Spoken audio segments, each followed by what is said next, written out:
kembali lagi di podcast pertama kita ya. Iya, oke. Di Digipod Digital Podcast Bersama saya Nika Munaryanti dan saya Muhammad Haider Zulfa dan saya David Musyadafi.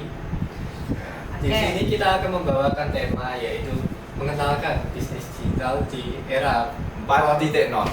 Ya. Jadi gitu, ada beberapa pertanyaan nih. Mengapa bisnis digital penting dan mengapa program studi ini relevan? Oke, baik. Sebelumnya perkenalkan, nama saya Nika Munaryanti. Saya adalah ketua program studi dari program studi bisnis digital di Universitas PGRI Semarang. Oke. Mengapa bisnis digital ini penting ya? Dan relevansinya sekarang gimana? Sekarang ini bisnis digital ya kita sudah tahu semuanya teman-teman ya bahwa semua lini yang ada di pekerjaan, mau itu kesehatan, pendidikan, ekonomi, ke lingkungan, kemudian sekuritas dan semuanya itu kita bicara tentang digital. Karena apa? Digital ini adalah sesuatu hal yang sudah bukan hal yang baru, tetapi memang harus dikejar. Karena memang bisnis digital adalah sesuatu yang benar-benar baru. Kemudian tadi apa cakupannya? Oh iya, contoh industri dan perusahaan yang menerapkan bisnis digital. Sekarang kalau kita bicara sekarang bisnis digital, apa sih yang nggak menerapkan bisnis digital? Sekarang kita kalau mau belanja aja pakai digital, keuangan pakai digital. Kalau kita mau daftar ke rumah sakit pakai digital dulu. Mau kuliah pakainya online juga. Jadi semuanya itu digital. Terus apa lagi yang kurang dari ini? Jadi bisnis digital itu adalah salah satu cara menjawab kebutuhan secara lebih luas. Bagaimana semua kebutuhan itu menggunakan digital, hanya saja kita melihat dari sudut pandang bisnis. Ini ada bagaimana teknologi mempengaruhi cara kita berbisnis. Oke, teknologi tentu saja saat ini bukan hanya satu sisi untuk mengembangkan marketing ya. Kalau kita bicara kalau sekarang pemasaran apakah hanya digital marketing? Enggak, karena sebenarnya teknologi ini ke semua lini. Bagaimana kita memasarkan, bagaimana sekarang kita harus merekrut orang itu juga bisa menggunakan digital. Sekarang ada human research yang menggunakan digital, ya kan, HR namanya. Kemudian sekarang finansial sudah beralih ke fintech, finansial teknologi. Kemudian sekarang kita rapat nggak perlu ketemu begini kadang kita hanya melalui Zoom, Gmail dan yang lain-lain. Maka teknologi saat ini sangat mempengaruhi sih sebenarnya bagaimana sih pelaku bisnis sekarang itu jalan itu, bagaimana dia lihat pasar, bagaimana dia mau jual, bagaimana distributor, itu semua melalui digitalisasi. Dan bagaimana dari peluang karir setelah lulus dari program studi ini? Jadi program studi bisnis digital ini sebenarnya mengambil peluang ya teman-teman. Jadi peluangnya adalah bagaimana melihat kebutuhan dalam perusahaan. Contohnya di apa? Di data analis. Semua perusahaan saat ini butuhnya data analis. Kemudian bagaimana caranya peluang ini? Nah, program studi bisnis digital ini khususnya yang di UNBIDIS ini dia menyediakan lah kurikulum atau sebaran kurikulum yang dapat membantu mahasiswanya secara luas untuk mendapatkan ilmu-ilmu. Contohnya misalnya big data, data mining, machine learning, business intelligence ya. Untuk apa? Untuk nanti kedepannya peluang karirnya bisa di data analis, financial analyst, kemudian nanti kami juga ada yang disebut dengan profil lulusan kami namanya digital creative entrepreneur. Kalian diajarkan bagaimana web developer, bagaimana startup, bagaimana market research, bagaimana design thinking, sehingga ketika teman-teman lulus mau jadi apapun bisa, mau content creator bisa, social media spesialis bisa, financial analyst bisa. Jadi peluangnya sangat besar. Apalagi karena kalau teman-teman misalnya cari di googling nih ya di Google itu cari 10 pekerjaan, nggak usah 10 lah, 20 pekerjaan yang dicari di dunia. Nomor satunya data analis, nomor 2-nya ada yang lain, nomor 3-nya web developer.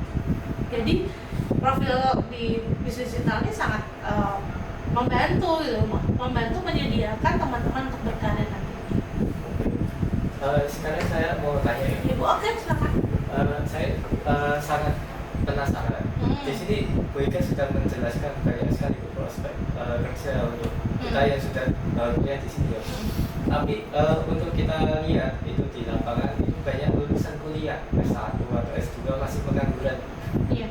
Nah itu mungkin Bu Ika bisa menjelaskan strategi gitu ya program studi ini. Oke. Baik, sebenarnya kenapa menjadi banyak pengangguran, banyak S1, banyak yang kuliah, tapi juga banyak yang nganggur. Karena sebenarnya yang tercipta adalah bagaimana di luar, ya. Ini pada perusahaan building besar gitu ya. Tapi yang dia kerja di sana kan juga udah banyak. Apa kita harus nunggu nih orang ini mati dulu begitu istilah kasarnya baru kita bisa masuk? Kan enggak kan? Otomatis. Nah, berarti apa sih yang bisa kita peluang kerja kita atau peluang karir kita ke depan? Ya salah satunya adalah dengan cara kita cari program studi yang punya kesempatan. Nah, saat ini banyak dari perusahaan-perusahaan itu memangkas pekerjaan. Ya, kalau dulu yang namanya content creator itu banyak isinya, ada yang nulis, script writer, ada yang cuma editing, ada yang lampu lighting gitu.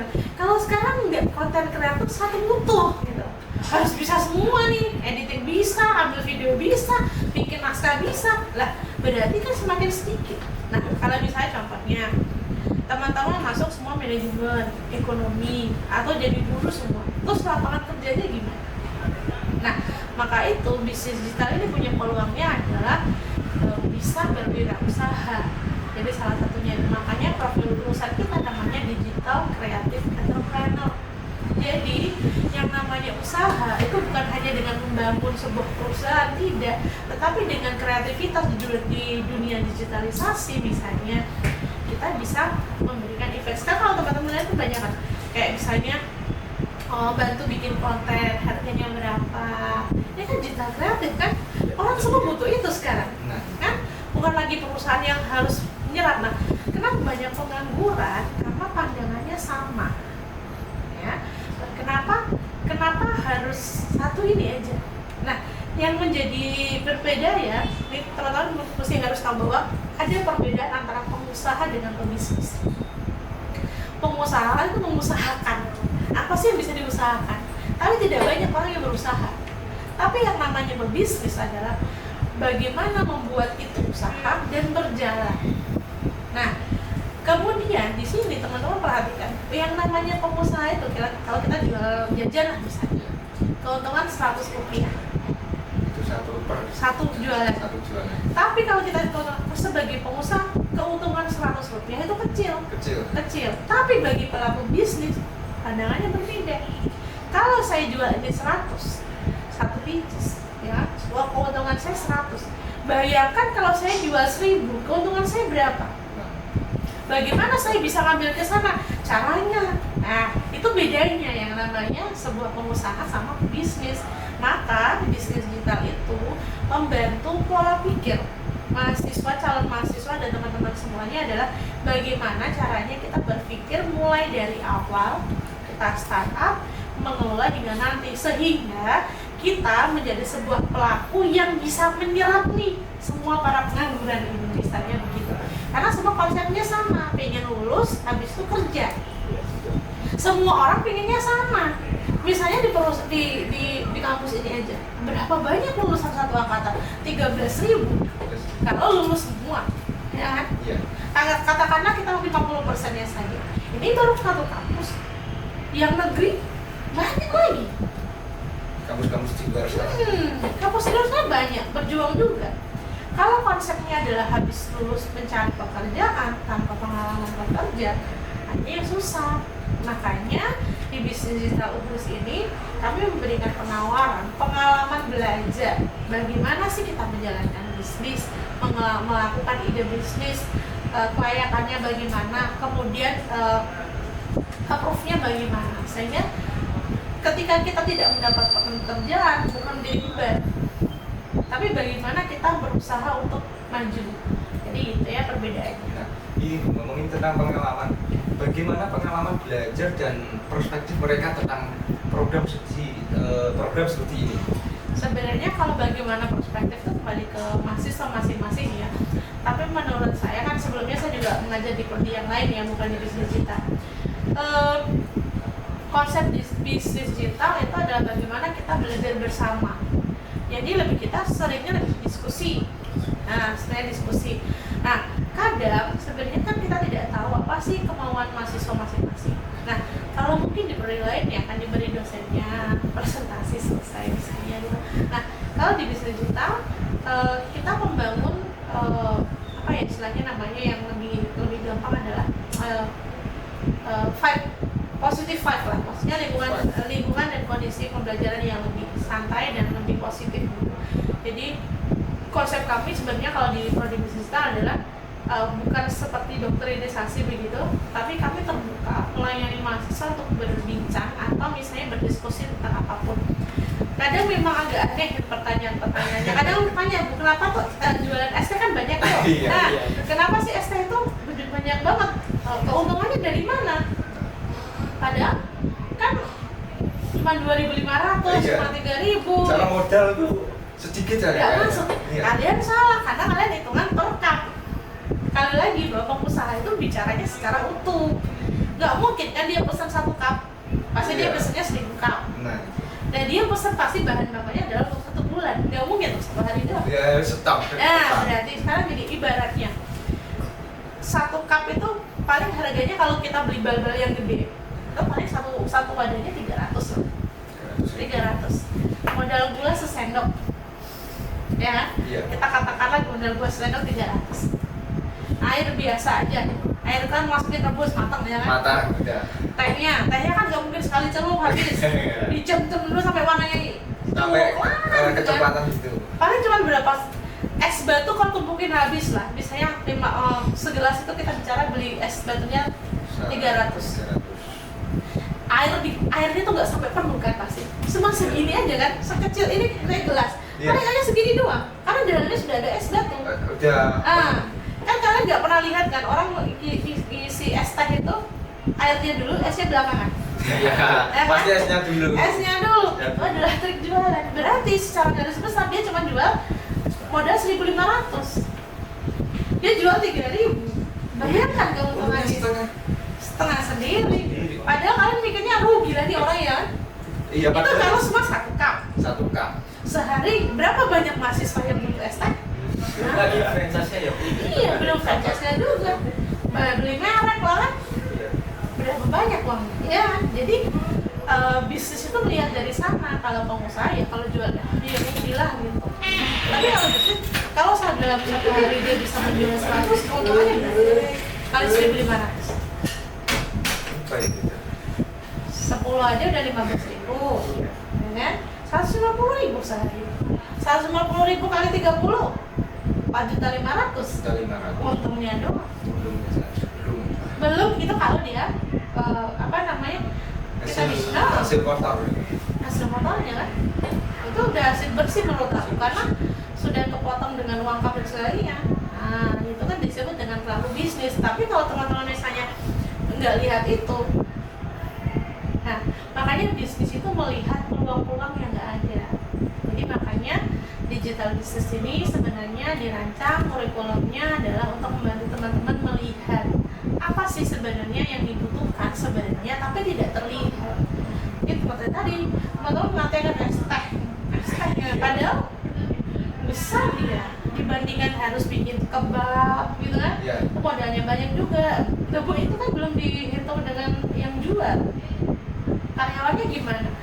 Apalah karyawanmu gajinya berapa? Nunggu gitu paling kan 1 juta. Iya. Ya kan? Untungmu berapa? 3,5. Nah, yang punya tinggal aja di rumah kan. Nah, gitu. Jadi itu yang disebut dengan bagaimana kita belajar bisnis. Jadi di mata kuliah bisnis digital ada yang disebut dengan bisnis model analisnya. Jadi memang dirancang bagaimana sih teman-teman ini menganalisis sebuah bisnis kemudian bisa diterapkan sehingga mindsetnya terbuka bahwa bisnis itu bukan hanya bagaimana mencapai keuntungan tapi bagaimana continue-nya. Semakin lama bisnis semakin banyak keuntungan daripada keuntungan di awal banyak tapi bisnis mati. Iya, betul. Nah, ini Bu, ngomong-ngomong tentang bisnis digital, bagaimana peran dosen dalam membimbing mahasiswa dan mempersiapkan mereka untuk industri? Nah, dosen ini sebenarnya kan hanya penjembatan sebenarnya ya. Jadi kalau sebenarnya semua tuh kembali ke mahasiswanya sendiri. Kebutuhan mahasiswa itu apa? Jadi kalau mahasiswa itu butuh ilmu, maka mahasiswa yang mencari kan. Karena sebenarnya kan kita cuma jembatan. Kita bukan lagi di era yang kita di SMA. Kalau SMA kan semua guru ngasih materi udah selesai, entah itu masuk atau enggak terserah. Iya, yang penting sudah disampaikan. Sudah disampaikan. Tapi kalau kita di perkuliahan itu berbeda. Maka mahasiswa itu kepentingannya apa? Mungkin di dalam kelas tidak saya tidak kayaknya kurang nih. Maka ada kesempatan lain untuk bertemu dengan dosennya di luar untuk berbincang atau berdiskusi sebenarnya. Jadi memang peran dosen itu sebenarnya hanya membantu menjembatani bagaimana teman-teman memahami apa sih yang mau diinginkan. Karena sudut pandang seseorang itu beda. Antara Haidar sama Davin mungkin beda, karena Haidar maunya misalnya praktis, Davin maunya proses.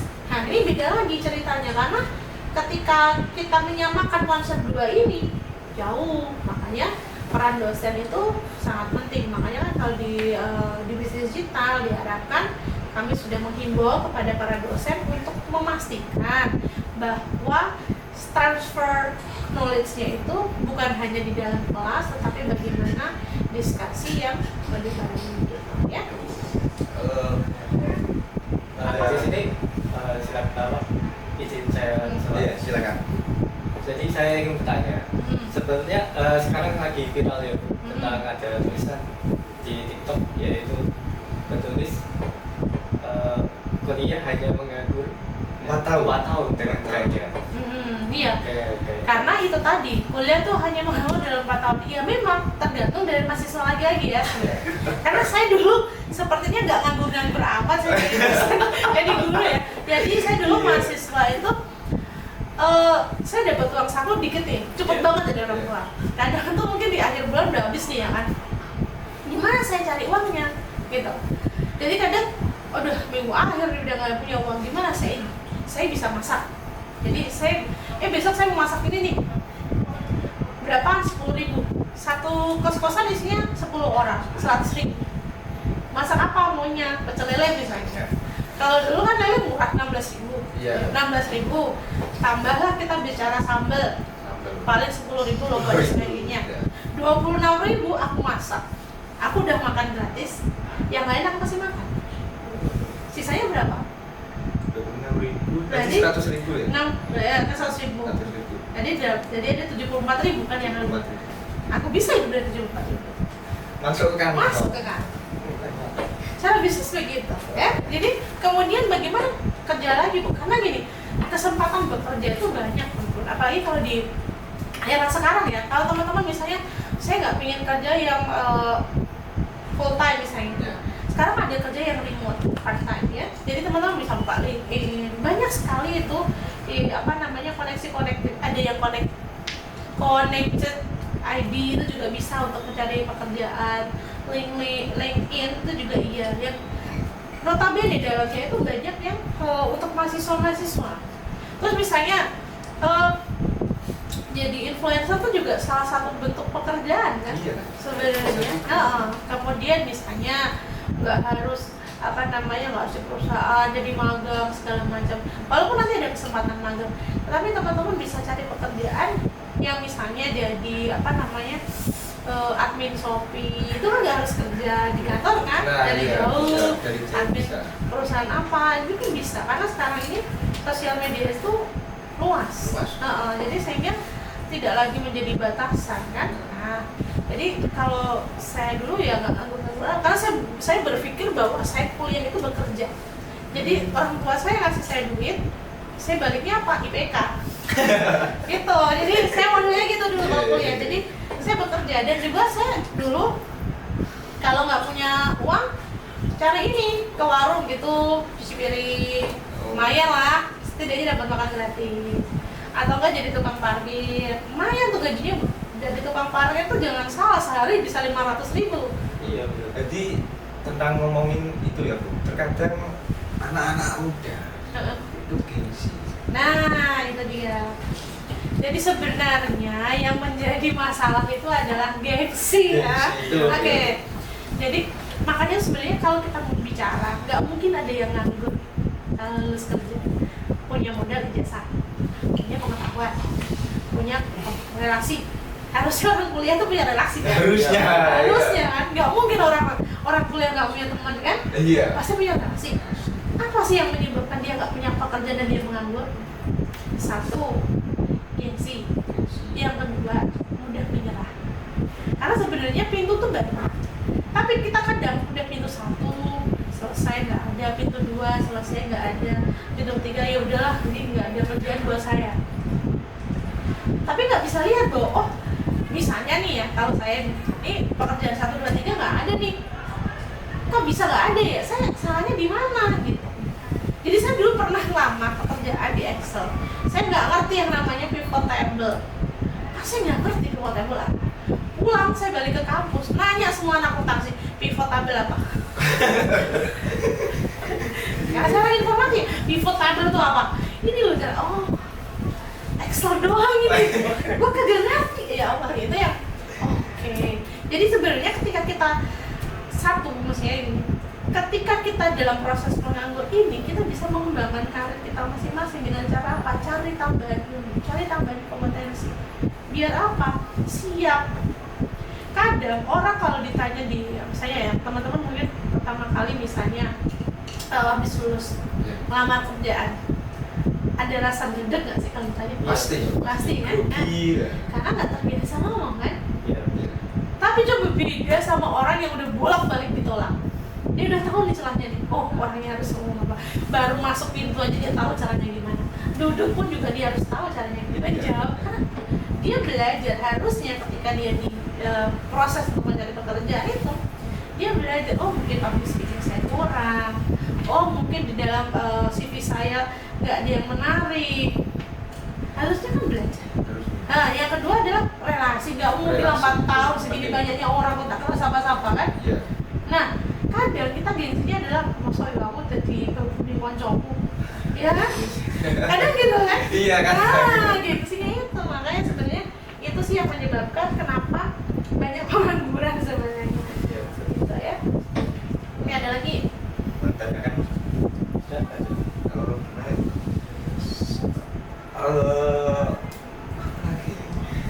Nah, sekarang mau nanya nih, saya aja yang balik.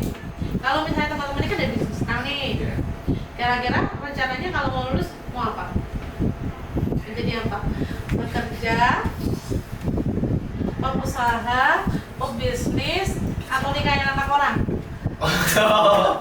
Tapi saya tuh sekarang dibisnis sama ekspor. Ekspor. Ya. Ekspor sekarang itu sedang Naik-naiknya, betul.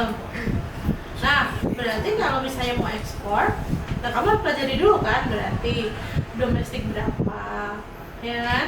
Bagaimana pajak, bagaimana biaya cukai, bagaimana komunikasi. Nggak hanya masalah ekspor punya uang apa enggak kan? Jalurnya gimana, administrasinya bagaimana. Karena jangan sampai nih barang bisa dibeli tapi nggak bisa masuk.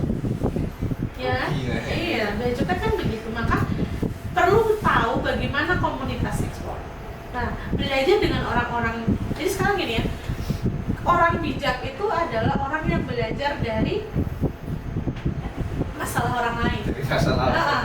Orang yang pintar adalah orang yang belajar dari masalahnya sendiri. Tapi orang yang bodoh adalah tidak mau belajar dari apapun. Itu bijaknya. Jadi makanya orang bijak adalah belajar dari masalah orang lain. Nah, ketika kita bicara misalnya ekspor impor, masalah itu banyak, tidak sedikit. Bagaimana caranya kita bisa mengatasi itu? Ikutlah komunitas. Nah, komunitas ekspor ini yang akan membantu nanti ke depannya. Oh, masalah yang terjadi sama si A bagaimana menjadi catatan buat kita. Apalagi kan sekarang banyak sekali kemungkinannya kan. Nah, itu banyak. Makanya di era digital ini penting. Nah, terus gimana juga Bu? Ya, caranya kita harus banyak-banyak, jangan hanya scroll YouTube aja. Iya, yang scroll begini-begini TikTok, ya. yang Yang TikTok begini-begini aja. buang-buang waktu ini. Jadi Iya. scroll adalah yang berkaitan Yang dengan bermanfaat. ekspor, yang bisnis, bagaimana caranya kita misalnya control finance-nya bagaimana dan sebagainya. Ya. Jadi harus lebih perluas relasi dan Iya. jam terbang. Betul, karena relasi itu penting. Bahkan kalau saya tidak jadi kamu, tapi saya udah pengen kuliah lagi. Nanti jadi profesor. Amin, amin, amin. Ini juga yang terakhir. Iya, oke. Saran untuk pendengar yang tertarik dengan bisnis digital. Saran saya, kalau misalnya teman-teman ini tertarik dengan bisnis digital, perbedaan biasanya saya sepengetahuan saya, perbedaan antara calon mahasiswa bisnis digital dengan calon mahasiswa lain misalnya, biasanya mereka eksplor terlebih dahulu bisnis digitalnya apa sih. Iya, betul. Jadi eksplor dulu deh mata kuliahnya gimana, prospeknya gimana, menjanjikan apa tidak, dan perhatikan bahwa walaupun memang banyak sekali peluang kerja di bisnis digital, apa sih yang bisa mencakup mereka kerjaannya gitu. Jadi saran saya adalah sebelum memilih, teman-teman bisa pastikan dulu mengeksplor bagaimana kurikulumnya, mata kuliahnya, lingkungan kampusnya, kemudian bagaimana pengalaman-pengalaman yang sudah ada, sehingga nanti nggak masuk tuh kok saya salah jurusan gitu ya. Kebanyakan seperti itu. Ya walaupun banyak yang salah jurusan juga nggak apa-apa ya. Gitu. Jadi memang perlu ini ya, teman-teman perhatikan bahwa cari tahu itu lebih penting daripada sudah masuk salah gitu, bukan keinginannya. Karena menurut saya bisnis digital adalah sesuatu program studi yang bisa menjawab keinginan teman-teman semua seperti apa, karena sudah pasti membantu wawasan dan membuka karir. Jadi karena kedepannya pasti sudah nggak ada lagi yang konvensional, yang digitalisasi semua. Apalagi sekarang kita bicara pariwisata aja udah digital tourism. Oh iya itu udah. Kan sudah nggak ada lagi kan? Keuangan juga sudah tidak pakai uang cash. Nah, sudah nggak ada. Sudah digital. Serba digital. Iya. Pasar aja udah nggak ada misalnya Nah. kan. Jadi memang bisnis digital ini sebenarnya peluang sih sebenarnya buat teman-teman semua, sehingga kedepannya karirnya terbuka luas. Apalagi kita ini ada di generasi Gen Z. Nah, kan kalau generasi Gen Z katanya nggak mau capek, nggak mau lelah, butuh healing ya kan? Nah, heal deh ini ya. Aduh. Dan dengan susunan seperti ini, podcast akan menjadi informatif dan memberikan wawasan yang mendalam tentang program studi bisnis digital serta relevansnya dalam dunia bisnis saat ini. Oke, baik teman-teman semuanya yang digital saat ini, kalau misalnya ingin bergabung, silakan bisa hubungi saya Ika Menarianti di 082 133 278 552. Tanya aja ya semuanya tentang digital. Saya jawab. Kepoin saja IG-nya. Oke, kita sampai jumpa lagi ya nanti ya. Oke, dadah digital.